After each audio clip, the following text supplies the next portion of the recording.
Life rescue foundation અને people four વોઇસલેસ charitable ટ્રસ્ટની team દ્વારા વાપી તથા આસપાસના વિસ્તારોમાં રખડતા ગૌવંશને રેડિયમ કોલર બેલ્ટ પહેરાવવામાં આવ્યા.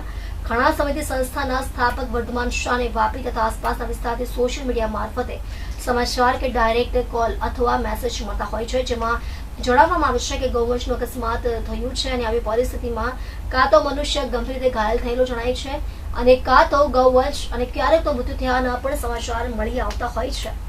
તેથી આ ગંભીર પરિસ્થિતિને ધ્યાનમાં રાખી સંસ્થા તથા સંસ્થાને મદદરૂપ થનાર આકાશભાઈ કેપ્ટન મેન બુટીક ગુંજન સાથે મળી 400 જેટલા રખડતા ગૌવંશને રેડિયમ કોલર બેલ્ટ પહેરાવવાનું નક્કી કર્યું છે.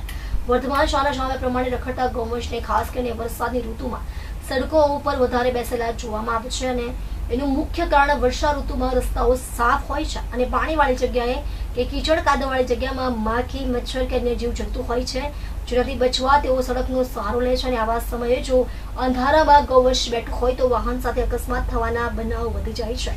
જોકે આ કોલર બેલ્ટ પહેરાવાથી 100% અકસ્માત રોકી શકાય એ શક્ય નથી, પરંતુ બની શકે એટલા ઓછા અકસ્માત થવાની સંભાવના થઈ શકે. રેડિયમ કોલર બેલ્ટ બાંધવાથી ગૌવંશ રસ્તામાં બેઠા હોય કે ઊભા હોય, ખાસ કરીને ડાર્ક રંગના, તો દૂરથી જ લોકોને વાહનની લાઇટ દ્વારા કોલર બેલ્ટ રિફ્લેક્શન થતા દેખાઈ જાય અને અકસ્માત થવાની ઘટના ઓછી થવાની સંભાવના બની રહે. સંસ્થાના લોકો દ્વારા હાથ જોડીને અપીલ છે કે તેઓનો મુખ્ય ઉદ્દેશ્ય આપની અને ગૌવંશની સુરક્ષા છે, જેની માટે આ મહત્વપૂર્ણ કાર્ય રાતભર જાગી અને ફરીને કરી રહ્યા છે. તો તેમની મદદ માટે આગળ આવે અને આવા કાર્યમાં સહભાગી થાય. વાહન ચલાવતી વખતે હેલ્મેટ અને સીટ બેલ્ટનો ઉપયોગ જરૂરથી કરો. સુરક્ષા બની રહે અને સ્પીડમાં થોડો કાબુ રાખો, જેથી તમારો કે કોઈ પણ બીજાનો જીવ બચાવી શકાય.